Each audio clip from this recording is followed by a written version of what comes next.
ఇక్కడ ఉన్నటువంటి ప్రభు సంఘానికి దేవుడు ఆధిక్యతను కలిగించారు. పరిశుద్ధులందరూ కూడుకునే ఒక గొప్ప ఏర్పాటును ఇక్కడున్న స్థానిక సంఘము కేంద్రమై మనలందరినీ సమకూర్చినందుకు ఇక్కడున్న ప్రభు సంఘానికి కూడా మేము వందనములు తెలియచేస్తున్నాము. ఆయా స్థలాల నుంచి చేరువచ్చిన మీకు, స్థానిక దైవజనులకు ప్రభువైన యేసుక్రీస్తు నామములో మరోసారి మీకు వందనాలు తెలియచేస్తున్నాం. దేవుని యొక్క గ్రంథంలో నుంచి మనము ఒక విశేషమైనటువంటి సంగతిని ఆలోచించేద్దాము. దేవుని యొక్క ఆజ్ఞకు మనుషులు సంపూర్ణంగా లోబడిన దానికై వారి జీవితాల్లో దేవుడు మేలును కృపను విస్తరింప చేయగలడు. దేవుని మాటలకు విధేయత చూపించటం అవసరం అనే సంగతులు మనం ఆలోచించేబోదాం. విధేయత దేవుని కృపను పొందుకునేలాగా చేస్తుంది. మనుషులు దేవుని మాటకు విధేయత చూపిస్తే, లోబడితే దేవుని కృపను పొందుకునేలాగా చేస్తుంది. కాబట్టి మేలు పొందుకోవటం ఏంటో తెలిసినప్పుడు మేలు పొందుకోవటానికి తప్పక మనము విధేయత చూపించవలసిన వారమై ఉంటాం.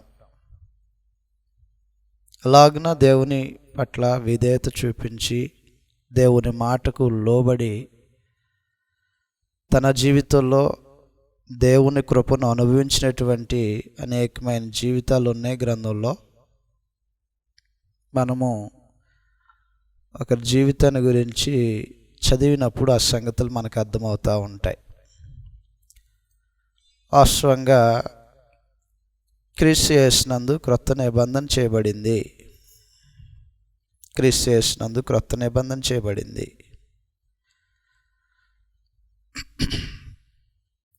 మత్తయి సువార్త, మనము క్రొత్త నిబంధన సంబంధులము. క్రొత్త నిబంధనను అనుసరించి విశ్వాసాన్ని కలిగి ఉన్నవారము. మత్తయి సువార్త 26వ అధ్యాయము 28వ వచనం నుంచి రాయబడినటువంటి సంగతులు మనం చదువుదాం. మత్తయి సువార్త 26వ అధ్యాయము 28వ వచనంలో రాయబడినటువంటి సంగతులు మనం చదివితే, ఇది నా రక్తము అనగా పాప క్షమాపణ నిమిత్తము అనేకుల కొరకు చిందించబడుతున్న నిబంధన రక్తము. కాబట్టి నిబంధన రక్తంగా చిందించబడింది క్రీస్తు ప్రభు యొక్క రక్తము. క్రొత్త నిబంధన స్థాపించుట కొరకై పాత నిబంధనను కొట్టివేసి కొత్త నిబంధన స్థాపించడం కోసం క్రీస్తు ప్రభు యొక్క రక్తము ఏర్పాటు చేయబడింది. అందువలన క్రీస్తు ప్రభు యొక్క రక్తం చేత క్రొత్త నిబంధన స్థాపించబడి ఆ నిబంధనను గైకొని అనుసరిస్తున్నటువంటి వారమై ఉన్నాము మనము. అయితే పాత నిబంధనలో ఉన్నటువంటి కొన్ని సంగతులు అవసరతను బట్టి బోధ కలగటానికి, బుద్ధి నేర్చుకోవటానికి పాత నిబంధనలో ఒకవేళ ఆ సంగతి పాత నిబంధనలో భాగమై ఉంటుంది, కానీ పాత నిబంధన ఆచారమైన ఇంకేదైనా సరే ఒక ఉద్దేశం కలిగి ఉంటుంది. మనం ఆ స్థలానికి వెళ్ళినప్పుడు మనం ఆచరించడానికి చదవం. పాత నిబంధనలో ఏదైనా ఒక విషయాన్ని, ఒక సంగతిని మనం ఆలోచన చేసేటప్పుడు మనం ఆచరించాలనో వాటిని గైకొనాలనే ఉద్దేశంతో కాదు చూసేది. ఎలాగో చూస్తాము, రోమీయులకు రాసిన పత్రిక 15వ అధ్యాయంలో రాయబడినటువంటి లేఖనాలను మనము వెళ్ళేది, ఆ స్థలానికి వెళ్ళి వాటిని ఆలోచన చేసేది దేని కొరకు అంటే, మనకు బోధ కలగాలంటే కొన్ని సంగతులు పాత నిబంధనలో ఉన్నటువంటి విషయాల వద్దకు వెళ్తాం, అంతే తప్ప మనం ఆచరించడానికి వెళ్ళాం. రోమీయులకు రాసిన పత్రిక 15వ అధ్యాయము 4వ వచనంలో, ఏలయనగా ఓర్పు వలనను లేఖనము వలనను ఆదరణ వలనను మనకు నిరీక్షణ కలుగుటకై పూర్వమందు రాయబడినవన్నీయు మనకు బాధ కలుగు నిమిత్తము రాయబడి ఉన్నవి. అందువలన పూర్వమందు రాయబడినటువంటి సంగతులు దేనికోసం ఉద్దేశించబడి ఉన్నాయంటే బోధ కలగటం కోసం ఉద్దేశించబడి ఉన్నాయి. అంతేకాని పూర్వమందు రాయబడినటువంటి సంగతులు బోధ కొరకు ఉద్దేశించబడినటువంటి సంగతులు. మనం వాటిని ఆచరించడానికి వెళ్ళట్లా, వాటిలో ఉన్నటువంటి విషయాలు గ్రహించి మనకు కలగవలసినటువంటి బోధను తీసుకోవటానికి ఆ స్థలానికి వెళ్తూ ఉంటాం. అపోస్తులు కూడా ఇలాంటి పనే చేసేవారు.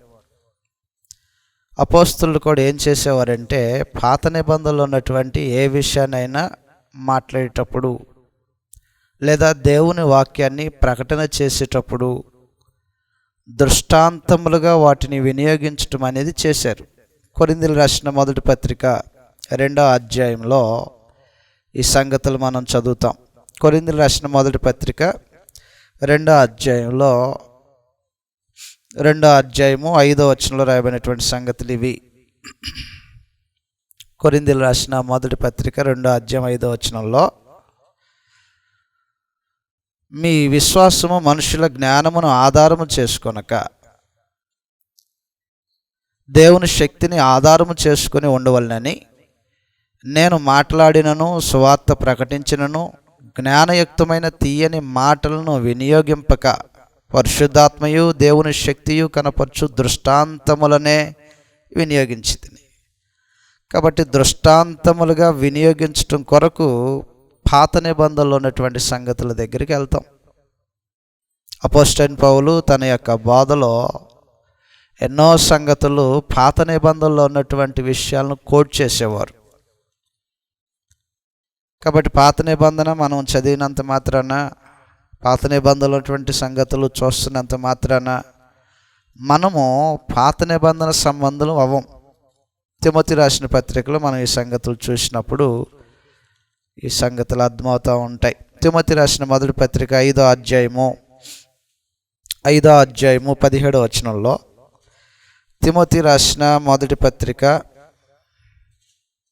5వ అధ్యాయము 17వ వచనంలో రాయబడినటువంటి సంగతులు ఈ విధంగా ఉన్నాయి. బాగుగా పాలన చేయు పెద్దలను, విశేషముగా వాక్యమందును ఉపదేశమందును ప్రయాసపడు వారిని రెట్టింపు సన్మానమునకు పాత్రులుగా ఎంచవలెను. ఒక విషయాన్ని మాట్లాడి ఆ విషయానికి వివరణ చెప్పటానికి పాత నిబంధనలో కోట్ చేయబడినటువంటి ఒక సంగతిని లేవనెత్తాడు. 18వ వచనంలో, ఇందుకు నూర్చెడు ఎద్దు మూతికి చిక్కము వేయవద్దని లేఖనము చెప్పుచున్నది. ఇది ఓల్డ్ టెస్ట్మెంట్ కొటేషన్ తీసుకొచ్చి పెట్టాడు. కాబట్టి అవసరాన్ని బట్టి మనం పాత నిబంధనలో ఉన్నటువంటి విషయాలను చదువుతూ ఉంటాం. అందువలన రోమీయులకు రాసిన పత్రిక 15వ అధ్యాయము 4వ వచనంలోను, కొరింథీయులకు రాసిన మొదటి పత్రిక 10వ అధ్యాయం 11వ వచనంలోను మనకు బుద్ధి బోధ కలగటం కొరకు క్రొత్త నిబంధన సంబంధమైనను పాత నిబంధనలో ఉన్నటువంటి కొన్ని విషయాలను చూస్తూ ఉంటాం. అది ఆదివారమైనా కానివ్వండి, ఏదన్నా సువార్త సభలైనా కానివ్వండి, ఏ స్థలం అనేది సంబంధం లేదు. కానీ అవసరతను బట్టి లేఖనాలను పరిశీలించటము, వాటిలో ఉండేటువంటి వాటిని గ్రహించటం కొరకు మనం వెళ్ళి వస్తూ ఉంటాం. అలాగున ఈ రోజున ఒక సంగతి కోసం మనము వెళ్ళొద్దాం. ఈ రోజున ఒక సంగతి కొరకు వెళ్ళొద్దాం.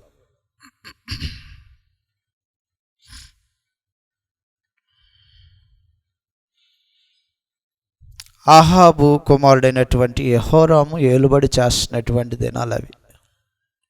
ఆహాబు కుమారుడైనటువంటి యెహోరాము రాజుల 2వ గ్రంథము 3వ అధ్యాయంలో ఇశ్రాయేలును పరిపాలన చేస్తున్నటువంటి యెహోరాము ఇతని తండ్రి ఆహాబు. రాజుల 2వ గ్రంథము 3వ అధ్యాయము 1వ వచనం నుంచి మనం చదివితే, ఆహాబు కుమారుడైన యెహోరాము ఇశ్రాయేలు దేశం మీద ఏలుబడి చేస్తున్నాడు. అనగా ఉత్తర రాజ్యం మీద ఏలుబడి చేస్తున్నాడు. ఆహాబు ఎలాంటి దుర్మార్గుడో, అతని తండ్రి అయినటువంటి ఆహాబు ఎలాంటి దుర్మార్గుడో, యెహోరాము కూడా దేవుని మార్గాల్లో నడవనటువంటి దుర్మార్గమైనటువంటి పనులు చేసేవాడు, దుర్మార్గతను అనుసరించేవాడు. సుమారు 12 సంవత్సరాలు పరిపాలన చేసినవాడు. 12 సంవత్సరాల పాలన అంటే సుదీర్ఘమైనటువంటి పాలన. 12 సంవత్సరాలు సుదీర్ఘమైనటువంటి పాలన చేస్తున్నాడు. కానీ నీతి న్యాయాలు వెంటాడుతూ పాలన చేస్తున్నాడా? లేదంట. ఎలాగన పరిపాలన చేస్తున్నాడు? 3వ అధ్యాయం 1వ వచనం చదువుతున్నాం. ఆహాబు కుమారుడైన యెహోరాము యోధారాజైన యెహోషాపాతు ఏలుబడిలో 18వ సంవత్సరమందు షోమ్రోనులో ఇశ్రాయేలు వారికి రాజై 12 సంవత్సరాలు ఏలెను. కాబట్టి అతని యొక్క ఏలుబడి 12 సంవత్సరాలు ఉంది. ఇతడు తన తల్లిదండ్రులు చేసిన ప్రకారము చేయక తన తండ్రి నిలిపిన బయలుదేవతా స్తంభమును తీసివేసిన గాని యెహోవా దృష్టికి చెడుతనము చేయటం మానకుండెను. చెడుతనము చేస్తున్నటువంటి వాడు. ఆ చెడుతనం ఏమిటి? ఇశ్రాయేలు వారు పాపము చేయుటకు కారకుడగు నేబాతు కుమారుడైన యెరోబాము చేసిన పాపములను విడవక చేయుచునే వచ్చెను. పాపములు విడవటం అనేది అవసరం. పాపములు విడవక చేసినటువంటి అలవాటు కలిగిన వాడు ఈ యెహోరాం.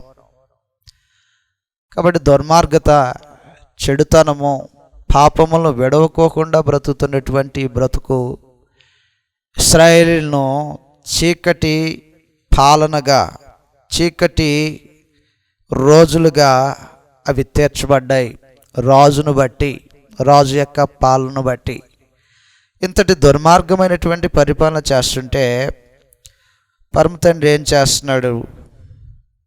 ఈ రాజు పరిపాలన చేస్తున్న దానికి పరమ తండ్రి ఏం చేస్తున్నాడంటే, ఇశ్రాయేలు చుట్టూన్నటువంటి ప్రజల దగ్గర నుంచి ఆ ప్రజల మీదకు వ్యతిరేకతను తీసుకొస్తున్నాడు. తన తండ్రి అయినటువంటి ఆహాబు బ్రతుకున్నంత కాలంలో మోయాబీలు పన్ను కట్టేవారు ఇశ్రాయేలీలకి. తండ్రి చనిపోయిన తర్వాత యెహోరాము ఏలుబడి చేస్తున్నప్పుడు యెహోరాము యొక్క ఏలుబడి దుర్మార్గమైంది కాబట్టి చుట్టూ ఉన్నటువంటి దేశాలు శత్రు దేశాలుగా మార్చబడుతున్నాయి. శత్రువులు ఎక్కువగా చేయబడతా ఉన్నారు. రాజుల 2వ గ్రంథం 3వ అధ్యాయము 4వ వచనంలాగా రాయబడి ఉంది.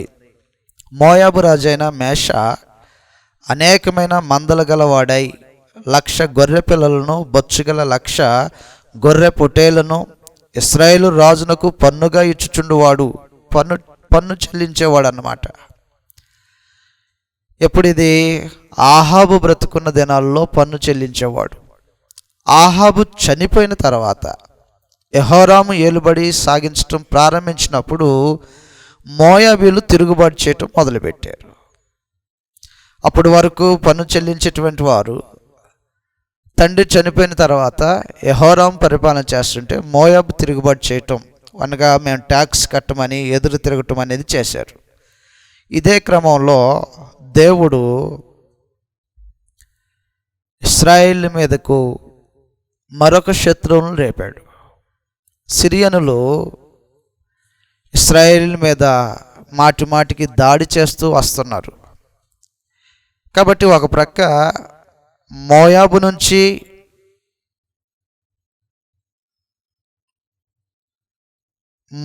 నుంచి వ్యతిరేకత, మరో పక్క సిరియా నుంచి యుద్ధాలు. ఇవి జరుగుతూ ఉన్నటువంటి సమయాల్లో మరో ప్రక్క పరమ తండ్రి ప్రవక్తను పంపించి ఎన్నెన్నో ఆత్మ సంబంధమైనటువంటి గొప్ప కార్యాలు చేస్తున్నాడు. మోయాబు నుంచి వ్యతిరేకత ఉంది. రెండోది, సిరియా దేశం నుంచి యుద్ధం జరుగుతుంది, యుద్ధాలు మాటి జరుగుతున్నాయి. ఇవన్నీ జరుగుచున్నను సరే దేవుడు తన ప్రవక్తను పంపించి ప్రవక్త చేత అనేకమైన కార్యక్రమాలు చేస్తున్నాడు. ప్రవక్త ఎలీషాను పంపించి అనేకమైనటువంటి కార్యాలు చేసుకుంటూ వస్తున్నాడు. ఎలీషా చేత దేవుడు చేసినటువంటి కార్యాలు అనేకమైనటువంటివి ఉన్నాయి. 4వ అధ్యాయంలో ఒక సంగతి మనం చూడవచ్చు. 4వ అధ్యాయం మొదటి భాగంలో మనం చదివితే ఒక విధవరాలి యొక్క అప్పు తీర్చడం కొరకు ఎలీషా చేసినటువంటి గొప్ప కార్యం కనపడతా ఉంటుంది. అయ్యా, నా పెనిమిటి చనిపోయాడు, అప్పుల వాళ్ళం అయిపోయాము, దయచేసి మా పట్ల కనికరాన్ని చూపించమని మొరపెడితే ఎలీషా ఏం చెప్తాడంటే, నీ ఇంట్లో ఎన్ని పాత్రలు ఉన్నాయో, నీ దగ్గర ఎన్ని పాత్రలు అందుబాటులో ఉన్నాయో వాటన్నిటిని తీసుకుని రమ్మని కోరతాడు. పాత్రలన్నీ నిండేంత వరకు ఆ ఇంట్లో నూనె, ఆ పాత్రల నిండా నూనెతో నింపేస్తాడు. ఈ నూనె అమ్మేసి నీ అప్పు తీర్చుకో, నీ బిడ్డలను జాగ్రత్త చేసుకో అనే ఇలాంటి ఆశ్చర్యమైనటువంటి కార్యాలు ప్రవక్త చేత దేవుడు జరిగించుకుంటూ వస్తున్నాడు. రాజకీయంగా ఏమో ఆత్మ సంబంధంగా చెడిపోయి ఉన్నారు, రాజకీయంగా బలహీనమై ఉన్నారు, చుట్టూ ఉన్నటువంటి శత్రువుల చేత హింసించబడతా ఉన్నారు. అందుట్లో ప్రత్యేకించి సిరియా ఆధిపత్యం కొనసాగించబడుతుంది. రాజుల 2వ గ్రంథం 5వ అధ్యాయంలో సిరియా ఆధిపత్యము కొనసాగించబడటం అనేది మనం చూస్తూ ఉంటాం. రాజుల 2వ గ్రంథము 5వ అధ్యాయం మొదటి వచ్చిన భాగంలో రాయబడినటువంటి సంగతులు ఈ విధంగా ఉన్నాయి. సిరియా రాజు సైన్యాధిపతి అయిన నయమాను అను ఒకడుండెను. అతని చేత యెహోవాయే సిరియా దేశమునకు జయము కలగజేసి ఉండెను గనుక, అందువలన సిరియా అనేది ఇశ్రాయేలు ప్రజలకు ఎప్పుడూ మాటికి దాడి చేస్తున్నటువంటి శత్రువులుగానే ఉన్నప్పటికీ దేవుని యొక్క సహాయము సిరియా వైపు ఉందంట. సిరియా సైన్యాధిపతి వైపు ఉంది. సిరియా సైన్యాధిపతి యొక్క చేతులను బలపరుస్తున్నాడు దేవుడు. శత్రు చేతులు దేవుడు బలపరచటం ఏంటి? శత్రువుల చేతులు దేవుడు బలపరచడం ఏంటి? కారణం ఏమంటే ఇశ్రాయేలులో ఏర్పడినటువంటి చెడుతనము, విగ్రహారాధన,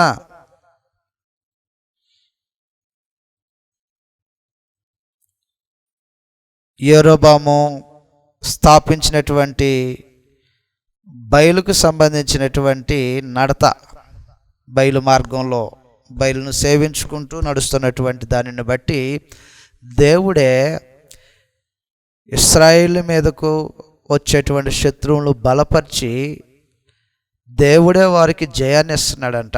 ఆ సంగతి మరొకసారి మనం చూడవచ్చు. 5వ అధ్యాయం మొదటి వచనంలో, అతని చేత యెహోవాయే సిరియా దేశమునకు జయము కలగచేసి ఉండెను గనుక. కాబట్టి సిరియాకు జయం కలగజేయబడుతుంది, అది యెహోవాను బట్టి కలగజేయబడుతుంది. శత్రువులకు ఎందుకు సహకారం అందిస్తున్నాడంటే తన ప్రజలైనటువంటి వారికి బుద్ధి నేర్పటం కొరకు శత్రువులకు బలాన్ని చేకూరుస్తున్నాడు దేవుడు. ఇలాంటి క్రమంలో ఈ సైన్యాధిపతి అయినటువంటి నయమాను, సిరియా సైన్యాధిపతి, సిరియా దేశపు సైన్యాధిపతి అయినటువంటి నయమాను, ఈ సైన్యాధిపతి అయినటువంటి నయమానికి కుష్ఠరోగం ఉంది.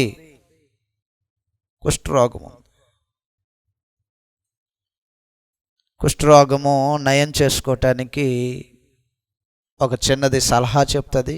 సలహాను అనుసరించి అతడు ప్రవక్త దగ్గరికి వెళ్తాడు, ప్రవక్త చేత మేలు పొందుకుంటాడు. ఈ క్రమంలో అనేకమైన సంగతులు ఇప్పుడు మనం నేర్చుకోబోతాం అన్నమాట. ఇప్పటి వరకు మీకు తెలియచేసినటువంటి సంగతులు అర్థమైనవి అనుకుంటున్నా. ఏమేమి సంగతులు ఆలోచన చేశాము? ఇశ్రాయేలు రాజు అయినటువంటి యెహోరాము ఏలుబడి చేస్తున్నాడు, దుర్మార్గత చెడుతనము, దేవుణ్ణి విడనాడి పాపమును మానక ఎలాంటి కార్యాలు జరిగేస్తుంటే ఒక ప్రక్క దేవుడు మోయాబీలను శత్రువులుగాను సిరియా దేశాన్ని శత్రుదేశంగాను మార్చి తన ప్రజలైనటువంటి వారికి బుద్ధి కలిగేలాగా చేశాడు. ఈ క్రమంలో ప్రవక్తను పంపించి ప్రవక్త చేత జరిగించేటువంటి ఎన్నో గొప్ప గొప్ప కార్యక్రమాలు జరిగించుకుంటూనే వస్తున్నాడు. ఆ ప్రవక్త దగ్గరికి పంపించి ఈ సైన్యాధిపతి అయినటువంటి నయమానుకు తన రోగాన్ని పోగొట్టుకునే ఒక మార్గాన్ని చూపించింది ఒక చిన్నది. ఇప్పుడు సంగతులు ఆలోచించేస్తాం అన్నమాట. నదిలో 7 సార్లు మునగమంటము, యొర్దాను నదిలో అతడు 7 మార్లు మునిగిన తర్వాత కుష్ఠరోగము పోగొట్టుకోవటం అనేది చూస్తాం. దీని నుంచి మనము సంగతులు ఆలోచన చేయబోతాం. పాపరోగం కుష్ఠరోగం వలె నయమయ్యే రోగం కాదు. ఒకనాడు ఎవరికి కుష్ఠరోగము? నయమానికి కుష్ఠరోగం. నయమానికి కుష్ఠరోగం కలిగింది. వాస్తవమైన సంగతి ఏంటంటే కుష్ఠరోగం కలిగితే కుష్ఠరోగానికి మందు లేదు.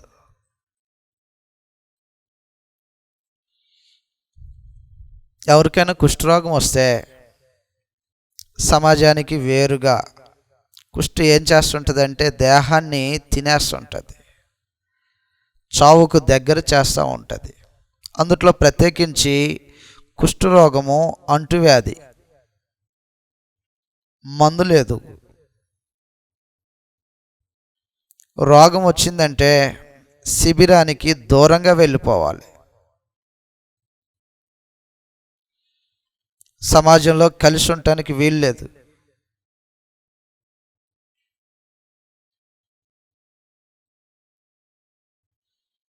ప్రమాదకరమైనటువంటి రోగం కుష్ఠరోగం. సంఖ్యాకాండము ఒక రోజున మోషే తోబుట్టువైనటువంటి మిరియామునకు ఈ కుష్ఠరోగం వచ్చింది. కుష్ఠరోగం వస్తే దేహం క్షీణించిపోతుంది, తినేస్తుంది రోగం. సంఖ్యాకాండము 12వ అధ్యాయము, సంఖ్యాకాండము 12వ అధ్యాయము 10వ వచనం నుంచి చదువుదాం. సంఖ్యాకాండము 12వ అధ్యాయము 10వ వచనం నుంచి రాయబడినటువంటి సంగతులు ఈ విధంగా ఉన్నాయి. మేఘమును ఆ ప్రత్యక్ష గుడారం మీద నుండి ఎత్తబడెను. అప్పుడు మిరియాము హిమము వంటి తెల్లని కుష్ఠుగలదాయెను. అహరోను మిరియాము వైపు చూసినప్పుడు ఆమె కుష్ఠుగలదిగా కనబడెను. అహరోను, అయ్యో నా ప్రభువా, మేము అవివేకులము, పాపులమైన మేము చేసిన ఈ పాపమును మా మీద మోపవద్దు. తన తల్లి గర్భముల నుండి పుట్టినప్పటికే సగము మాంసము క్షీణించిన శిశువు శవము వలె ఈమెను ఉండనీయకుమని మోషేతో చెప్పగా. కాబట్టి ఏ విధమైనటువంటి సమస్యను తీసుకొస్తుంది కుష్ఠరోగం అంటే దేహం క్షీణించిపోతుంది. తల్లి గర్భం నుంచి పుట్టినప్పుడు ఒక బిడ్డ ఒకవేళ ప్రాణంతో లేకపోతే దేహం అవయవాలు ఎలాగైతే అభివృద్ధి చెందటం ఆగిపోతాయో కుష్ఠరోగం కలిగినటువంటి మనుషులకు కూడా ఈ దేహము క్షీణించిపోతుంది. కాబట్టి అలాంటి భయంకరమైనటువంటి ఒక వ్యాధి, దానికి మందు లేనటువంటి వ్యాధి, పరిష్కారం చూపించబడింది. పరిష్కారం ఎలాగను చూపించబడిందంటే నువ్వు ఇశ్రాయేలు దేశానికి వెళ్ళు. ఇశ్రాయేలు దేశంలో ఒక ప్రవక్త ఉన్నాడు, దేవుని ప్రవక్త ఉన్నాడు. దేవుని ప్రవక్త చేత లోకములో ఎక్కడనూ నయమవునటువంటి కుష్ఠరోగము ఆ ప్రవక్త చేత నయం చేయబడుతుంది అని సూచించబడ్డాడు ఒక రోజున. ఎక్కడ మందు లేనటువంటిది, అది ప్రాణాపాయమైనటువంటి వ్యాధి, అది అంటువ్యాధి, అది ఒకరికి వచ్చిందంటే మరొకరు సోకే వ్యాధి అది. కాబట్టి కుష్ఠరోగం వచ్చినటువంటి మనుషులు ఏం చేసేవారంటే పాలెం వెలుపల పెడతారు. 14వ వచనంలో, అప్పుడు యెహోవా మోషేతో, ఆమె తండ్రి ఆమె ముఖం మీద ఉమ్మివేసిన ఎడల ఆమె 7 దినములు సిగ్గుపడును కదా, ఆమె పాలెము వెలుపట 7 దినములు ప్రత్యేకముగా ఉండవలెను, ఆ తర్వాత ఆమెను చేర్చుకొనవలెను. కాబట్టి పాలానికి వెలుపలగా పంపించబడుతుంది కుష్ఠరోగం వస్తే ఎవరైనా. ఎందుకంటే అది అంటువ్యాధి, ప్రాణాంతకమైనటువంటి వ్యాధి, దేహాన్ని క్షీణింప చేసేటువంటి వ్యాధి. అటువంటి ఒక మహాఘోరమైనటువంటి వ్యాధి నుంచి నయమాను ఆశ్చర్యకరమైనటువంటి దేవుని యొక్క కృపను పొందాడు. ఎంతటి గొప్ప కృప మనుషుల పట్ల దేవుడు చూపించగలడో. నయమానికి అన్నీ ఉన్నాయి, పేరు ప్రఖ్యాతలు ఉన్నాయి, పదవి హోదా ఉన్నాయి, మంచి బ్రతుకుంది, రాజు చేత మంచి గుర్తింపు ఉంది. కానీ దేహంలో కుష్ఠు ఉంది, ప్రాణాంతకమైనటువంటి వ్యాధి ఉంది. ఆ విషయంలో దేవుని యొక్క కృపను పొంది ఒక పసిబిడ్డ దేహము ఎలాగైతే మార్చబడుతుందో, 7 మార్లు నీటిలో మునిగిన తర్వాత అతని దేహం మార్చబడిందని చెప్పాడు గ్రంథంలో. ఆశ్చర్యకరమైనటువంటి దేవుని కృపను అనుభవించిన వాడు నయమాను. రాజుల 2వ గ్రంథము. అందువలన మనుషులు నేర్చుకోవాల్సిన సంగతి ఏంటంటే, దేవునికి సంపూర్ణమైనటువంటి విధేయత చూపిస్తే దేవుడు మన పట్ల ఆయన కృపను విస్తరింప చేయగలడు. రాజుల 2వ గ్రంథము 5వ అధ్యాయము 14వ వచనంలాగా రాయబడి ఉంది. 2వ గ్రంథము 5వ అధ్యాయము 14వ వచనంలో, అతడు పోయి దైవజనుడు చెప్పినట్లు యొర్దాను నదిలో 7 మార్లు మునగగా అతని దేహము పసిపిల్ల దేహము వలెనై అతడు శుద్ధుడాయను. ఆశ్చర్యమైనటువంటి దేవుని కృప. అందువలన ఆ రోజే కాదు, దేవుడు ఈ రోజును మార్పు లేనోడు, ప్రజల పట్ల మేలు చేయ సిద్ధమైన మనసు కలిగి ఉన్నాడు. మనుషులు దేవునికి విధేయత చూపిస్తే తన కార్యాలు వారి జీవితాల్లో చేయ సమర్థుడై ఉంటాడు అనే సంగతులు మనం నేర్చుకుంటున్నాం. ఎలాగైతే ఒక రోజున కుష్టి వ్యాధికి మందు లేనటువంటి వ్యాధిగా, ప్రాణాంతకమైనటువంటి వ్యాధిగా పరిగణించబడిందో, పాపము కూడా కుష్టు వలె నయమయ్యే రోగం కాదది. కుష్టు తనంతట తానుగా కుష్టు వ్యాధిని తగ్గించుకోలేనటువంటి పరిస్థితి కలిగి ఉన్నారు ఆ రోజుల్లో. కుష్టు వ్యాధి ఒకటి, తమకు తాముగా పరిష్కారాన్ని కనుగొనలేరు. రెండోది, ఎవరి వద్దనైనా లోకంలో పరిష్కారం దొరుకుతుందా? ఎవరి వద్దనూ పరిష్కారం లేదు, పరిష్కారం లేనే లేదు. ఒకటి, తమకు తాముగా పరిష్కారం ఎత్తుక్కోలేని పరిస్థితిలో. 2, లోకమందు ఉన్నటువంటి ఎవరి వద్దైనా పరిష్కారం లేనటువంటి పరిస్థితిలో దేవుని యొక్క ప్రవక్త దగ్గర మాత్రమే పరిష్కారం ఎలాగైతే చూపించబడిందో, పాపము కూడా అంతే. ఎఫెసీయులకు రాసిన పత్రిక, పాపపు సమస్య కూడా అంతే. పరిష్కారము లోకమందు దొరకదు పాపానికి. కుష్ఠవ్యాధికి లోకమందు ఆ రోజున ఎలాగైతే పరిష్కారము దొరకలేదో, సరైనటువంటి స్థలము దొరకలేదో, దాన్ని బాగు చేయగలిగినటువంటి మనుషుడు దొరకలేదో, పాపం యొక్క స్థితి కూడా అంతే. మనుషుడు పాపం చేస్తే పాపం యొక్క పరిష్కారం లోకమందు దొరకదు. ఎఫెసీయులకు రాసిన పత్రిక 2వ అధ్యాయము 8వ వచనం నుంచి మనం చదవచ్చు. ఇలాగ రాయబడి ఉంది. ఎఫెసీయులకు రాసిన పత్రిక 2వ అధ్యాయము 8వ వచనం నుంచి మనం చదివితే, మీరు విశ్వాసం ద్వారా కృపచేతనే రక్షించబడి ఉన్నారు. ఇది మీ వలన కలిగినది కాదు, ఇది దేవుని వరం. పాపం యొక్క పరిష్కారం, పాపము నుంచి విడిపించబడటం అనేది మన వలన కలగదు, మన వలన కలగదు. పరిష్కారము మనము కనుగొనలేము. పాపం నుంచి మనముగా విమోచించబడలేము. పాపం నుంచి విమోచించబడటానికి అది ఏ వ్యక్తి దగ్గరైనా దొరికేది కాదది. పాపపు పరిష్కారము దేవుని యొద్ద మాత్రమే. ఒకవేళ నాకు నేనుగా పాపం నుంచి విమోచించబడతాను, లేదా నా క్రియలే నన్ను రక్షిస్తాయి, నేను చేసే నీతి కార్యాలు, సత్కార్యాలు, నా నీతి బ్రతుకు పాపం నుంచి నన్ను విమోచిస్తుంది అనేటువంటి ఏ మనుషుడు ఆలోచన చేయకూడదు. ఒకవేళ మనము నీతిగా బ్రతికితే మన పాపం పోద్దనుకుంటే అది భ్రమ. ఎందుకంటే యెషయా గ్రంథంలో రాయబడినటువంటి సంగతి ఈ విధంగా ఉంటుంది. యెషయా గ్రంథము 64వ అధ్యాయంలో, యెషయా గ్రంథము 64వ అధ్యాయంలో రాయబడినటువంటి సంగతులు ఈ విధంగా ఉన్నాయి. 6వ వచనంలో మనుషుడు చేసినటువంటి పాపము, దానికి పరిష్కారము మరలా మనము చేసినటువంటి క్రియల మూలంగానో నీతి మూలంగానో పాపము నుంచి విమోచన కలగదు. యెషయా గ్రంథము 64వ అధ్యాయము 6వ వచనంలో రాయబడినటువంటి సంగతులు చదువుదాం. యెషయా 64వ అధ్యాయము 6వ వచనంలో రాయబడినటువంటి సంగతులు ఈ విధంగా ఉన్నాయి.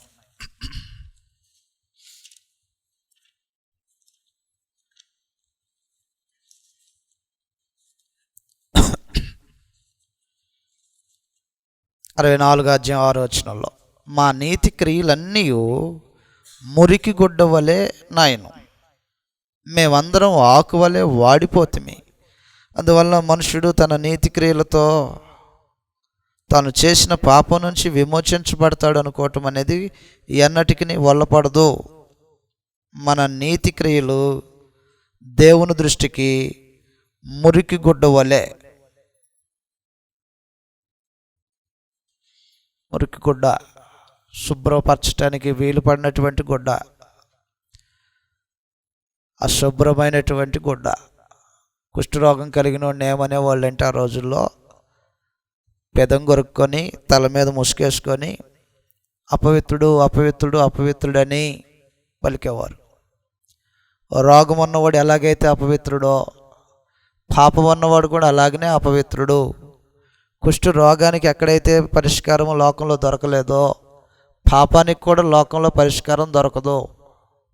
2, పాపమునకు పరిష్కారము మనమేదో నీతి జరిగిస్తేనో, నీతిగా బ్రతికితేనో, మన దృష్టికి నీతి అని చెప్పబడుతున్నటువంటి దానిని కొనసాగిస్తేనో పాపము తొలగించబడేది కాదనమాట. ఎందుకంటే మనుషుడు ఎంత నీతిగా బ్రతికినా ఆ నీతి దేవుని దృష్టికి మురికి గుడ్డ వల్లే ఉంటుంది. కాబట్టి పాపము అంటువ్యాధి. కుష్ఠరోగము ఎలాగైతే అంటువ్యాధో పాపము కూడా అలాగే అంటువ్యాధి. అది త్వరగా తొలగించుకోవాల్సినటువంటి వ్యాధి. ఒకవేళ ఈ పాపమును తొలగించుకోకపోతే అది ఏం చేస్తుందంటే నీతిమంతులను చెరిపేస్తుంది. కొరింథీయులకు రాసిన మొదటి పత్రిక 15వ అధ్యాయము 33వ వచనంలో, కుష్ఠ వ్యాధి ఎలాగైతే అంటువ్యాధి అయి ఉన్నదో పాపం కూడా అంతే. పాపము మంచి మనుషులను చెరిపేస్తుంది. ఆ సంగతి 15వ అధ్యాయము 33వ వచనంలో ఇలాగ రాయబడి ఉంటుంది. దుష్ట సాంగత్యము మంచి నడవడిని చెరుపును. అందువలన పాపము కలిగినటువంటి మనుషుడితో నీతిమంతుడు సహవాసం చేస్తే ఈ నీతిమంతుడు చెడిపోతాడంట. సహవాసాన్ని బట్టి, సాంగత్యాన్ని బట్టి, దుష్టుడితో చేసిన సాంగత్యాన్ని బట్టి నీతిమంతుడు చెడిపోతాడు. కుష్ఠవ్యాధి అంటువ్యాధి? అవును, అంటువ్యాధి కుష్ఠవ్యాధి. శిబిరానికి బయట ఉంచేవారు కుష్ఠవ్యాధి వస్తే. అలాగనే పాపం కూడా అంటువ్యాధి, ఇది అంటుతుంది. మనుషుడికి తెలియకోకుండానే ఇతరుల యొక్క పాపములో పాలివారైపోతారు. తిమోతి రాసిన పత్రికలో రాయబడినటువంటి సంగతులు ఈ విధంగా ఉన్నాయి. తిమోతి రాసిన మొదటి పత్రిక 6వ అధ్యాయము 22వ వచనంలో 5వ అధ్యాయం 22వ వచనంలో, తిమోతి రాసిన మొదటి పత్రిక 5వ అధ్యాయము 22వ వచనంలో రాయబడినటువంటి సంగతులు ఈ విధంగా ఉన్నాయి. త్వరపడి ఎవని మీదైనను హస్త నిక్షేపము చేయకుము, పరుల పాపములో పాలివాడువై ఉండకుము, నువ్వు పవిత్రుడిగా ఉండునట్లు చూసుకొనుము. కాబట్టి ఎవరో ఒకరు వచ్చారని వారి మీద హస్త నిక్షేపం చేసేస్తే, చేయి పెట్టేస్తే, ఎదుటిగా ఉన్నటువంటి మనుషుడు దుర్మార్గుడైతే, పాపంతో బ్రతుకుతుంటే, దుష్టుడై చెడిపోయిన వాడై ఉంటే, ఆ మనుషుడిని తాకిన దానికి ఫలితం ఏంటంటే ఎదుటివాని యొక్క పాపములో పాలివాడివైపోతావు అని అన్నాడు. కాబట్టి పవిత్రుడిగా ఉండటానికి జాగ్రత్త పడు. అందువలన క్రైస్తవుడు పాపము జరిగించేటువంటి మనుషులతో, పాపమును విడనాడుకోకుండా ఉన్నటువంటి మనుషులతో సాంగత్యము చేస్తే అది ఒక రోజున కుష్ఠవ్యాధి ఎలాగైతే వ్యాపిస్తుందో పాపము కూడా అంతే. అందువలన కుష్ఠవ్యాధి సమాజం నుంచి, శిబిరం నుంచి వేరు చేసింది ఒక రోజున మనుషుల్ని, సమాజంలో కలవనీకోకుండా చేసింది మనుషుల్ని. అలాగే పాపము దేవుని నుంచి వేరు చేస్తుంది, దేవుని యొక్క దీవెన నుంచి వేరు చేస్తుంది. ఒకవేళ దాన్ని పట్టించుకోకపోతే, పరిష్కారాన్ని త్వరగా వెతకకపోతే శాశ్వతంగా దేవునికి నరునికి దూరం చేసేస్తుంది, వేరు చేసేస్తుంది. మత్తయి సువార్త 13వ అధ్యాయంలో మనుషుడు పాపంలో బ్రతకోకుండా పాపము నుంచి వేరవటం అనేది అవసరం. మత్తయి సువార్త 13వ కుష్టు ఎలాగైతే సమాజం నుంచి వేరు చేయటానికి కారణమైందో పాపం కూడా అలాగనే శాశ్వతంగా దేవుడి నుంచి వేరు చేస్తుంది. 13వ రాయబడి ఉంది, మనుష్య కుమారుడు తన దూతలను పంపును, వారు ఆయన రాజ్యముల నుండి ఆటంకములకు సకలమైన వాటిని దుర్నీతి పరులను సమకూర్చి అగ్నిగుండములో పడవేయుదురు. అప్పటి వరకు సంఘంలోనే ఉంటారు, రాజ్యములోనే ఉంటారు. కానీ ఈ పాపమును మార్చుకోకపోతే శాశ్వతంగా దేవునికి నీకు ఎడబాపు తీసుకొస్తుంది. అందువలన పాపపు సమస్య తీవ్రమైంది. ఒక రోజున కుష్ఠరోగం ఎలాగైతే తీవ్రమైనటువంటి సమస్యగా పరిగణించబడిందో పాపపు సమస్య కూడా తీవ్రమైనదే. రెండవ సంగతి, ఒక రోజున నయమానుకు కుష్ఠరోగము నయం అవ్వటానికి, పోగొట్టుకోవటానికి, శుద్ధి కలగటానికి సమాచారం అవసరం, పరిష్కారం ఉంది. కానీ పరిష్కారం ఏమిటో చెప్పేవాడు కావాలి. ఆ రోజు వరకు ఎలాగుందంటే ఈ చిన్నది వెళ్ళి చెప్పేంత వరకు కూడా కుష్ఠరోగానికి పరిష్కారం ఎత్తుక్కోవటానికి వారికి దారి దొరకలా. చిన్నది మాట్లాడిన తర్వాత పరిష్కారం దొరికింది. అందువలన అలాగనే ఒక చిన్నది ఎలాగైతే కుష్ఠరోగానికి పరిష్కారం చూపించడానికి ఒక దారి చూపిందో, నేడు ఆత్మ సంబంధంగా పాపరోగం చేత బాధించబడుతున్నటువంటి మనకు ఖచ్చితంగా దారి చూపవలసిన వారు ఉండాలి. పేతురు రాసిన పత్రికలో రాయబడినటువంటి సంగతులు ఈ విధంగా ఉంటాయి. పాపము ఒక రోగము, దుర్మార్గత ఒక రోగము, హృదయాన్ని కఠినపరుచుకోవటం ఒక రోగం, దేవుని వాక్యానికి విధేయత చూపించుకోకుండా ఉండటం ఒక రోగం.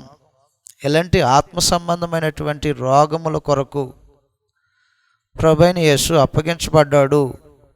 చదువుతున్న గ్రంథంలో పేతురు రాసిన మొదటి పత్రిక 2వ అధ్యాయము 24వ వచనం నుంచి చదువుతున్నాం. 2వ అధ్యాయం 24వ వచనం నుంచి పేతురు రాసిన మొదటి పత్రిక 2వ అధ్యాయము 24వ వచనం నుంచి చదివితే, మనము పాపముల విషయమై చనిపోయి నీతి విషయమై జీవించినట్లు ఆయన తానే తన శరీరమందు మన పాపములను మ్రాను మీద మోసుకొని పోయాను. ఆయన పొందిన గాయముల చేత మీరు స్వస్థత నొందిరి. స్వస్థత, ఆయన గాయాలు పొందితే మనకు స్వస్థత అంట. నయమాను ఎలాగైతే కుష్ఠరోగం నుంచి స్వస్థత పొందాడో, పాపం చేసిన వాడు పాపము పోగొట్టుకోవటానికి ప్రభువైన యేసు యొక్క శిలువ మరణం, ఆ శిలువ మరణం ద్వారా స్వస్థత కలుగుతుంది. కాబట్టి పరిష్కారం ఏమిటో తెలుసు. పాపమునకు పరిష్కారం ఏమిటంటే ప్రభువైన యేసు చేత స్థాపించబడినటువంటి సువార్త. కాబట్టి సువార్త ప్రకటన అనేది జరగాలి. ఒకవేళ ఆ రోజున చిన్నది నోరు మోసుకొని ఉన్నట్లయితే నయమానుకు శుద్ధి కలిగేది కాదు. ఈ రోజున సంఘము చేయవలసినటువంటి పని చేయకపోతే మనుషులు రక్షించబడటానికి అవకాశం ఉండదు. రోమీయులకు రాసిన పత్రిక 10వ అధ్యాయం. అందువలన స్థానిక సంఘము మనుషుల రక్షణ కొరకు ఏం చేస్తుంది? ఏదన్నా చేస్తుందా? ఆ రోజున చిన్నది చేసింది, వయసు చిన్నదే కానీ ఎదుటి మనిషిని యొక్క జీవితాన్ని నిలబెట్టింది. ఈ రోజున మనం చేస్తున్నటువంటి సువార్త ప్రకటన అనేది ఒకవేళ మనకి విలువలేనట్టుగా కనపడవచ్చేమో లోకంలో ఉన్నటువంటి మనుషులకి, కానీ అది మనుషుని యొక్క ఆత్మ కొరకు ఉద్దేశించబడింది. రోమీయులకు రాసిన పత్రిక 10వ అధ్యాయంలో 10వ వచనం నుంచి చదువుతాం. రోమీయులకు రాసిన పత్రిక 10వ అధ్యాయము 10వ వచనం నుంచి చదివితే ఇలాగ రాయబడి ఉంది. ఏలయనగా నీతి కలుగునట్లు మనుషుడు హృదయములో విశ్వసించును, రక్షణ కలుగునట్లు నోటితో ఒప్పుకొను. ఏమనగా ఆయన యందు విశ్వాసముంచు వాడెవడనూ సిగ్గుపడని లేఖనము చెప్పుచున్నది. యూదుడని గ్రీసు దేశస్థుడని భేదము లేదు, ఒక్క ప్రభువే అందరికీ ప్రభు అయ్యుండి తనకు ప్రార్థన చేయి వారందరి ఎడల కృపచూపుటకు ఐశ్వర్యవంతుడై ఉన్నాడు. ఎందుకనగా ప్రభు నామమును బట్టి ప్రార్థన చేయువాడు ఎవడో వాడు రక్షించబడును. వారు విశ్వసింపని వానికి ఎట్లు ప్రార్థన చేతురు? వినని వానిని ఎట్లా విశ్వసించుదురు? ప్రకటించువాడు లేకుండా వారు ఎట్లు విందురు? ఈ భాగంలో చెప్పబడుతున్నటువంటి సంగతి ఎలాగుందంటే, ఒకటి, రక్షించబడాలంటే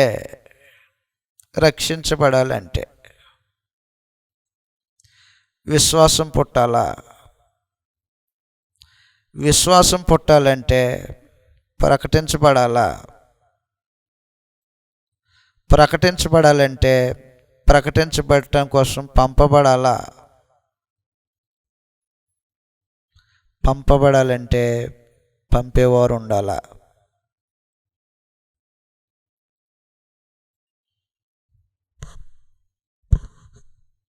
పంపేవారు పంపినప్పుడు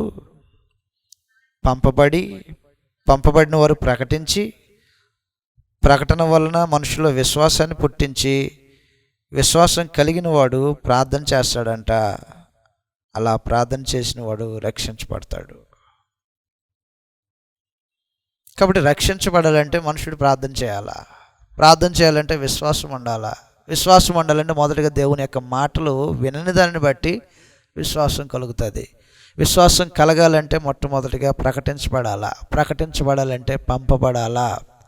కాబట్టి సంఘము సువార్త ప్రకటనను సమాజంలోనికి పంపాలి. చేస్తున్నాం ఆ పని?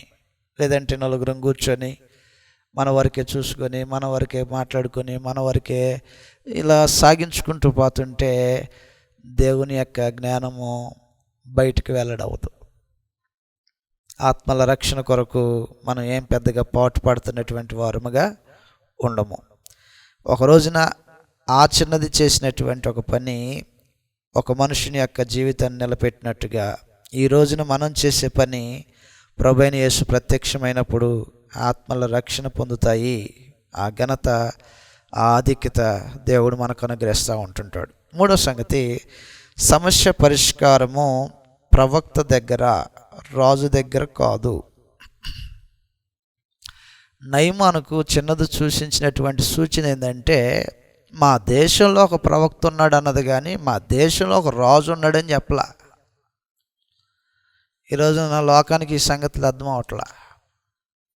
రాజుల 2వ గ్రంథం 5వ అధ్యాయంలో నయమాను ఇంట్లో పనిచేస్తున్నటువంటి చిన్నది చెప్పినటువంటి మాట, ఏం చెప్పేది? కుష్ఠరోగం కలిగినటువంటి తన యజమానుని బట్టి ఆ యజమానురాలతో తను మాట్లాడుతున్నదంట. 2వ వచనం నుంచి చదువుతాం. 5వ అధ్యాయం 2వ వచనం నుంచి చదివితే, సిరియనులు గుంపులు గుంపులుగా బయలుదేరి ఇశ్రాయేలు దేశం మీదకు పోయి ఉండిరి. వారు అచ్చటి నుండి ఒక చిన్నదానిని చెరగుని తేగా అది నయమాను భార్యకు పరిచారం చేయుచుండెను. అది షోమ్రోన్లో ఉన్న ప్రవక్త దగ్గర నా ఏలిన వాడు ఉండవలెనని నేను ఎంతో కోరుచున్నాను. ప్రవక్త దగ్గరుంటే, ప్రవక్త దగ్గరికి వెళితే నా యజమానుడు బాగుపడతాడని నేను అనుకుంటున్నా. ఇది నేను ఎంతో కోరుకుంటున్నాను అంది. మా దేశంలో ఉన్న రాజు దగ్గరికి వెళ్ళమంటలా, షోమ్రోన్లో ఉన్నటువంటి రాజు దగ్గరికి వెళ్ళమని సూచించలా, షోమ్రోన్లో ఉన్నటువంటి ప్రవక్త దగ్గరకు. కాబట్టి పరిష్కారం అనేది ఎక్కడ అనేది కనిపెట్టడం అవసరం.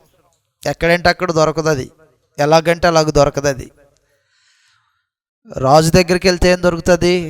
చెప్పిందేమో ప్రవక్త దగ్గరికి వెళ్ళమని చెప్పాడు, కానీ నయమాను, విన్నటువంటి నయమాను పత్రికలు తీసుకొని ఎక్కడికి వెళ్తాడంటే రాజు దగ్గరికి వెళ్తాడు. రాజు దగ్గరికి పత్రికలు తీసుకొని వెళ్తాడు. ఈ రాజు ఏం చేస్తాడు? అదిగో నా మీద కయ్యం దువ్వటానికి మళ్ళీ వస్తున్నాడు, మళ్ళీ ఒక పన్నాగంగా పన్నుకొని వస్తున్నాడు, మన మీద ఇంకేదో కుట్ర చేశాడు, అందుకోసం మళ్ళీ వస్తున్నాడు. రాజు యొక్క భావన ఎలాగుందో చూడండి, ఇలాగ రాయబడి ఉంటుంది 5వ వచనంలో. సిరియా రాజు, నేను ఇశ్రాయేలు రాజు నాకు దూత చేత పత్రిక పంపించదనని ఆజ్ఞించిన గనుక అతడు 20 మనుగుల వెండియు 1,20,000 రూపాయల బంగారును 10 దుస్తుల బట్టలను తీసుకుని పోయి ఇశ్రాయేలు రాజునకు పత్రికను అప్పగించగా, రాజు దగ్గర ఏంటి నీకు పని? పరిష్కారం ఎక్కడ? రాజు దగ్గర కాదు, ప్రవక్త దగ్గర పరిష్కారం. కాబట్టి మనుషులు ఏం చేస్తుంటారంటే, దేవుని యందు విశ్వాసము కొనసాగించడం అనేది ఎక్కడా అనే సంగతి చూడకుండా ఎక్కడో ఒక చాట అనే భ్రమలో ఉన్నారు ఈ రోజుల్లో లోకంలో. ఎక్కడో ఒకసారి ప్రార్థన, ఎక్కడో ఒకసారి విశ్వాసం, ఎక్కడో ఒకసారి క్రైస్తవ్యం. నయమానులాగా చిన్నబోతాం. నయమాను పంపించబడేది ఎక్కడికని చెప్తుంది ఆమె? చక్కగా తేటగా చెప్పింది. షోమ్రోన్లో ప్రవక్త ఉన్నాడు, ప్రవక్త దగ్గరకు పో. ఈ మనుషులు ఏమో రాజు దగ్గరకు పోతే ఆయన ఏం చేస్తున్నాడు? బట్టలు దించేసుకుంటున్నాడు. కాబట్టి సమస్య ఒకసాట, పరిష్కారం ఒకసాట ఎత్తుక్కోవటం అనేది తగదు. లోకం అలా చేస్తుంది ఈ రోజున. రక్షణ క్రీస్తు ప్రభు యొక్క సంఘంలో మరి రక్షించబడాలన్నా, రక్షణ కొనసాగించాలన్నా ప్రభు యొక్క సంఘంలో, ప్రభు యొక్క సంఘానికి వేరుగా మనుషులు రక్షించబడరు. ఈ సంగతి లోకానికి చాటి చెప్పవలసిన అవసరత స్థానిక సంఘానికి ఉంది. 3వది, సమస్య యొక్క పరిష్కారము కొన్ని మార్లు చాలా తేలికగా ఉంటుంది. తేలికగా ఉన్నప్పుడు చేయాలి,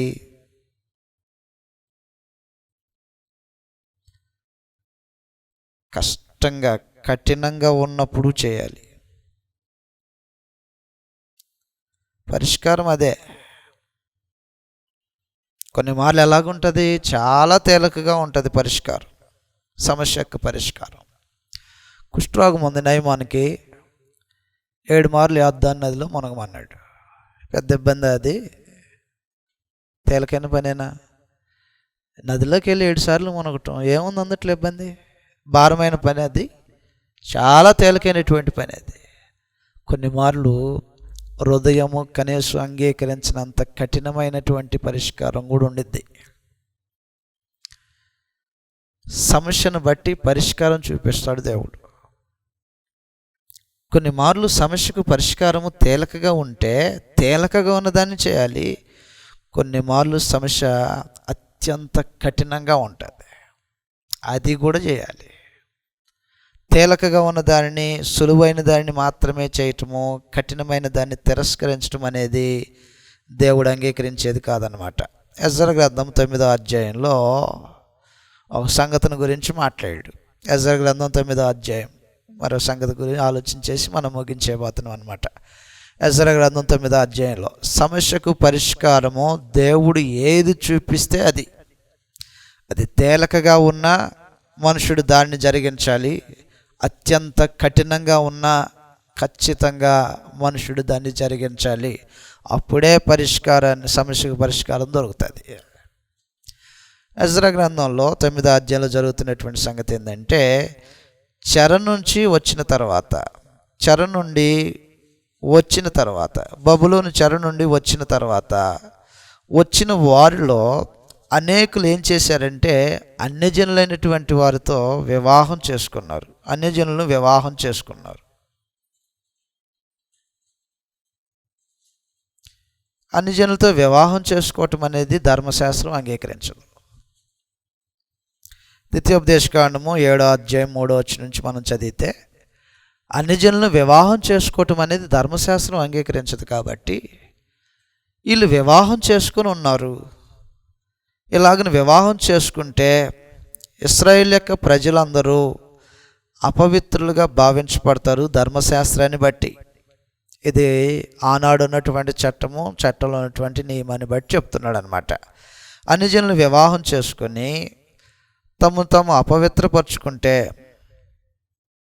దేవుడు ఏ మార్గం చూపిస్తున్నాడు వాళ్ళకి? చదువుతాం గ్రంథంలో 9వ అధ్యాయం 1వ వచనం నుంచి. ఈ సంగతులు సమాప్తమైన తర్వాత పెద్దలు నా యొద్దకు వచ్చి ఇశ్రాయేలీలను, యాజకులను, లేవీలను, కానానీయులు, హిత్తీలు, ఫెరిజీలు, యెబూసీలు, అమ్మోనీలు, మోయాబీలు, ఐగుప్తీలు, అమోరీలు అను దేశపు జనుల్లో నుండి తమ్మును తాము వేరుపరుచుకొనక వారు చేయు అసహ్యమైన కార్యములను తామే చేయుచు వారి కుమార్తెలను పెండ్లి చేసుకొనుచు తమ కుమారులను తీసుకొనుచు పరిశుద్ధ సంతతిగా ఉండవలసిన తాము ఆ దేశపు జనులతో కలుసుకొని వారై. పరిశుద్ధ సంతతిగా ఉండవలసిన తాము పరిశుద్ధ సంతతిగా ఎప్పుడు ఉంటుందంటే ద్వితీయోపదేశకాండం 7వ అధ్యాయం 3వ వచనంలో చెప్పిన ప్రకారంగా వారు ఎవరితో వియ్యమందుకోవాలో, ఎవరితో వియ్యమందుకోకూడదో, ఎవరితో వివాహం చేసుకోవటానికి కుమార్తెను ఇవ్వాలో వాటిని జరిగించినప్పుడు ఆ సంతతి పరిశుద్ధ సంతతిగా ఉంటుంది. ఒకవేళ దేవుడు చూపించిన మార్గానికి వేరుగా తమకు తోచినట్టుగా ఏదైనా వారు చేస్తే ఏమవుతారో ఇక్కడ చెప్తున్నాడు అనమాట.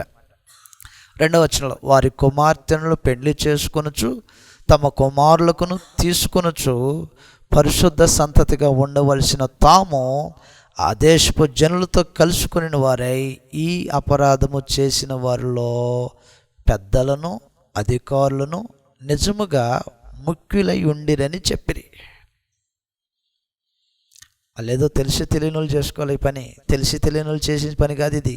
పెద్దలైన వారు, ముఖ్యులైనటువంటి వారు ఇదే కార్యక్రమం చేసి పరిశుద్ధ సంతతిని అపరిశుద్ధంగా చేశారు అని ఎజ్రా దగ్గరకు ఒక రోజున వార్త వచ్చేస్తే ఎజ్రా బోరుమని ఏడ్చేసేసి వస్త్రాలు చించేసుకొని దేవుని సమ్ముఖానికి వెళ్ళి ప్రార్థన చేసి, అయ్యో పరిశుద్ధ సంతతి దేవుని యొక్క చట్టాన్ని అతిక్రమించింది, అపవిత్రమైంది, దోషం కట్టుకుంది, దీనికి పరిష్కారం ఏమిటి అని ఆలోచన చేస్తుంటే ఒక పరిష్కారం వెల్లడి చేయబడింది.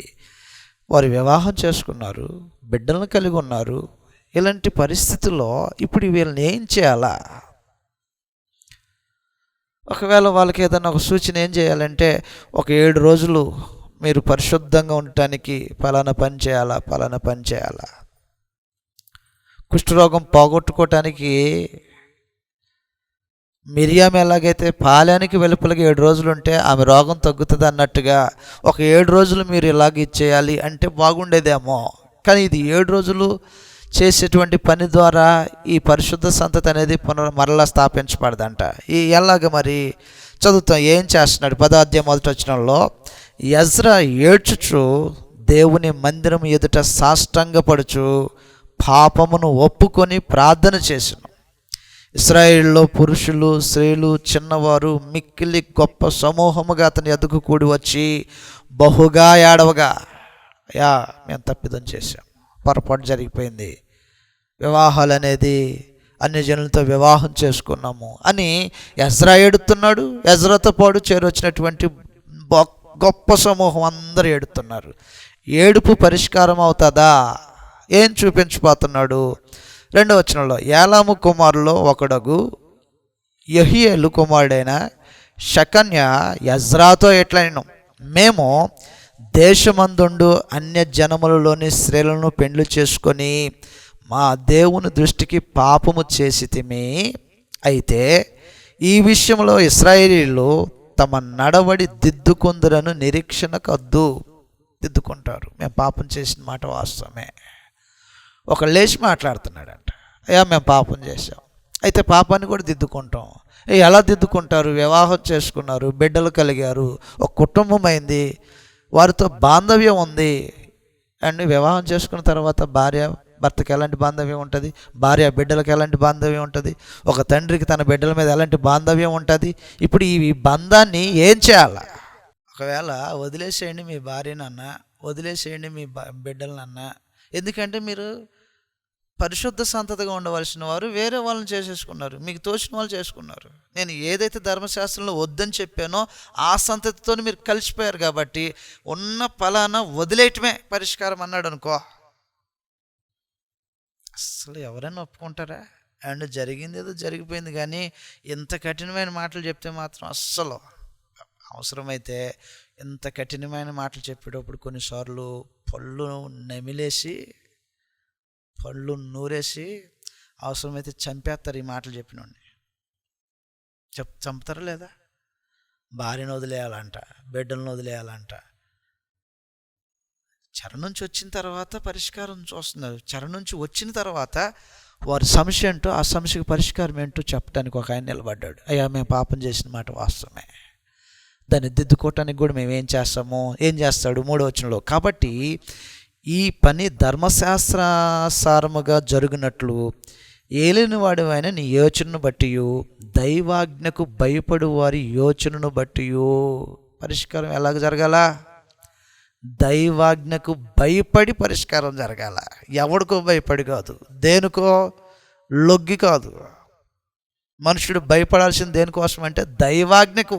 ఇది దేవుని యొక్క ఆజ్ఞ. ఏం ఆజ్ఞ అది? చదువుతాం. ఈ భార్యలను వారికి పుట్టిన వారిని వెలివేయించదమని మన దేవునితో నిబంధన చేసుకొనిదము.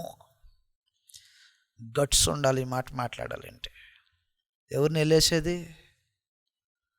భార్యని బిడ్డల్ని వెళ్ళేసేస్తాం. ఎంతకాలపు బాంధవ్యం ఉండుంటుంది? నిజంగా ఏమో వాళ్ళు ఎన్ని సంవత్సరాల క్రితం వివాహాలు చేసుకున్నారో, చెరలో ఉన్నప్పుడు వివాహం చేసుకున్నారో, ఎప్పుడు వివాహం చేసుకున్నారో, భార్యతో వివాహ బాంధవ్యం ఎంతకాలం ఉందో, బిడ్డలు ఎంత వయసు కలిగిన వారో, ఒకటే పరిష్కారం. నీ భార్యని నీ బిడ్డలను వెళ్ళేసేసేసి వాళ్ళకి నీకు సంబంధం లేదని వస్తే ఇశ్రాయేలు యొక్క సంతానంలో నువ్వు ఉంటావు అని దైవాజ్ఞ ఉంటే అలాగే చేస్తాం. ఆ మాట ఎవడని చెప్పగలండి? అసలు ఈ రోజున ఒకవేళ ఏదన్నా సంఘంలో కానీ సమాజంలో కానీ ఇలాగే దేవుడు కోరుకున్నాడు, ఇది దేవుని యొక్క ఆజ్ఞ అని చెప్పండి. ఒకవేళ నా బోటోడుకో మీ బోటోడుకో ఇబ్బంది కలిగే మాట అనిపిస్తే కూర్చొని పళ్ళు ఊడిపోవాలి నవ్వులుతుంటే కదా. పళ్ళు ఊడిపోవాలి ఆ కోపానికి, రౌద్రానికి. ఒక రోజున జరిగింది ఇది. అపోస్తలుల కార్యాలు 7వ అధ్యాయంలో, అపోస్తలుల కార్యాలు 7వ అధ్యాయంలో రాయబడినటువంటి సంగతులు ఈ విధంగా ఉన్నాయి.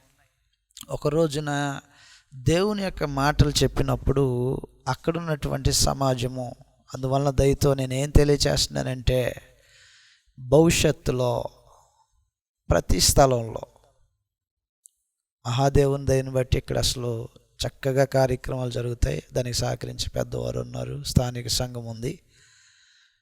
ఈ తరం మాత్రమే కాదు, భవిష్యత్తులో ఏ తరమైనా ఎక్కడైనా మనము భూమి మీద ఉన్నంత కాలంలో మన హృదయంలో ఉంచుకోవాల్సినటువంటి మాట ఏంటంటే, దేవుని యొక్క ఆజ్ఞ ఎంత కఠినమైనా, మనకి ఎంత నొప్పి తెచ్చినా, ఎంత ఇబ్బంది అనిపిస్తున్నా, ఆజ్ఞ అంటే ఆజ్ఞ. కానీ ఒకరోజు ఇశ్రాయేల్ ప్రజలు ఏం చేశారు చదువుతాం. 7వ అధ్యాయంలో ఇలాగ రాయబడి ఉంటుంది. 54వ వచనంలో స్టెఫెను ఇశ్రాయేల్ ప్రజలను ఉద్దేశించి దేవుని యొక్క ఆది నుంచి జరిగించిన కార్యాల గురించి ఉద్దేశించి మాట్లాడుకుంటూ వస్తూ కొన్ని సంగతులు వారితో మాట్లాడినప్పుడు వారి స్పందన ఎలాగుంది. 7వ అధ్యాయం 54వ వచనంలో 7:54 అపోస్తుల కార్యాలు 7వ అధ్యాయం 54వ వచనంలో వారి మాటలు విని కోపంతో మండిపడి అతన్ని చూసి పండ్లు కొరికిరి. పర అది ఎక్కడికి దారి తీసిందో తెలుసా? రాళ్ళు తీసుకుని చంపేసేంత వరకు చంపేశారు నిర్దాక్షిణంగా. వారి మాటలు విని. కానీ ఎజ్రా కాలంలో ఉన్నటువంటి మహనీయులు ఏం చేశారో తెలుసా? దైవాజ్ఞకు భయపడి ఎవడు చెప్పినా వినకూడదు అంతే. ఎంతమంది సలహాలు చెప్పి ఉంటారు, ఎవడరా భార్యను వదిలేయమంటారు, ఏంటది అసలు భార్యను వదిలేయటం ఏంటి, బిడ్డలను వదిలేయటం ఏంటి, ఎంతకాలం అయింది మీరు పెళ్లి చేసుకొని, ఇప్పుడు మీ బిడ్డలు ఎంత వయసుకు వచ్చారు, ఇప్పుడు ఉన్న పొలాన్ని ఏమని చెప్పాలా, మీకు మాకు సంబంధం లేదు, మేము వెళ్ళేసేసాం మిమ్మల్ని. నవ్వుతారా ఏం మాటలు ఇవి అని ఎంతమంది అనుకుని ఉండాలా, ఎంతమంది సలహాలు చెప్పి ఉండాలి పెద్దలు, చుట్టూ ఉన్నటువంటి మనుషులు. అయితే ఒకటే కమిట్మెంట్, దైవాజ్ఞ. పొరపాటు మంది, పరిష్కారం ఆయన చూపిస్తున్నాడు. ఏంది పరిష్కారం? పొరపాటు ఏంది? మొదటిగా చెప్పాడు ధర్మశాస్త్రంలో 7వ అధ్యాయం 3వ వచనంలో, ద్వితీయోపదేశకాండం 7:3లో మీరు 1000 మందుకునేటప్పుడు వీరితో 1000 మందుకోవాలా చెప్పాడు. పట్టించుకోకుండా దూరావు, పట్టించుకోకుండా నీకు తోచినట్టుగా చేసావు. ఇప్పుడు దానికి మరలా దిద్దుకోవటానికి మార్గం ఏంటంటే ఇది అన్నాడు. అందువలన పరిష్కారం కొన్ని మార్లు అత్యంత కఠినంగా ఉంటుంది. ఎంత కఠినమైనా అది దేవుని యొక్క ఆజ్ఞ కాదా అనే దాని మీద మాత్రమే ఆధారపడి నిర్ణయం ఉండాలి. కాబట్టి కొన్నిసార్లు కఠినంగా ఉంటుంది. కఠినంగా ఉన్నా వారు అలాగనే చూశారు. మరో సంగతి, దేవుని మాటలకు కోపగించుకోవటం అనేది పరిష్కారం అనబడదు. ఆయన చెప్తాడు సంగతి. మనుషుడు కోపం వచ్చిందనుకో అది పరిష్కారానికి దారితీయదు. యార్దన్ నదిలో మునగాలని అని అన్నాడు. యార్దన్ నదిలో ఈయనంటాడు బాగా కోపం తెచ్చుకొని మా దేశంలో నదుల్లో వా అని అంటాడు. కోపము సమస్యకు పరిష్కారము కాదు అన్నాడు. కోపగించుకున్నాడు అంటే నయమాను. దేవుని చిత్తమైతే మనం మరలా కలుసుకున్నప్పుడు సంగతులు ఆలోచించేపోతాం. ఇప్పటి వరకు కొన్ని సంగతులు మనం చూసి వచ్చాము. ఏమిటంటే